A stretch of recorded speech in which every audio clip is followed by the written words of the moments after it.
Hi everyone, welcome to the channel. And in this video, I will tell you and also show you how to set a timer on your iPhone camera.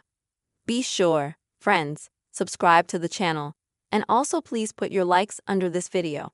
And don't forget to write your comments after watching it.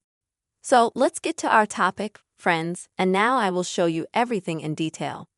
In order for you to set the timer, you need to open the camera itself. Now I'm going to show you how you can set the timer on photo and video separately. If you want to take a photo, then to set the timer you'll need to either swipe up from the top in the middle and click on the up arrow, or swipe up a little bit at the bottom where the caption is, like this. In order for you to have a small menu at the bottom, it's up to you.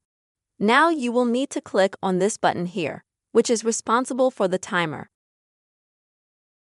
And the next step is to choose how long you would like the timer to run. It's 3 seconds, 5 seconds, or 10 seconds. You choose whatever you're comfortable with.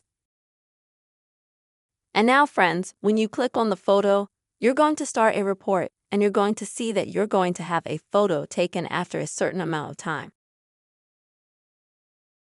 If you go to the video section, however, this is where you will unfortunately not be able to find the timer in any way.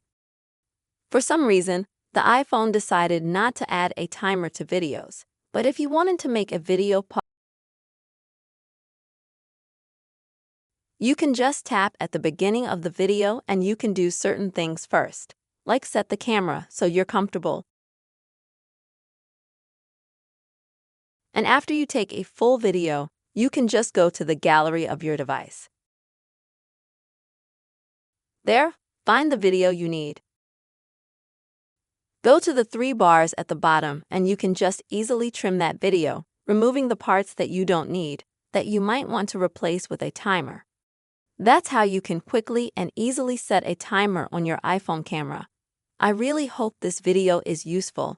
Please don't forget to subscribe to the channel, put likes, write comments. Take care, friends.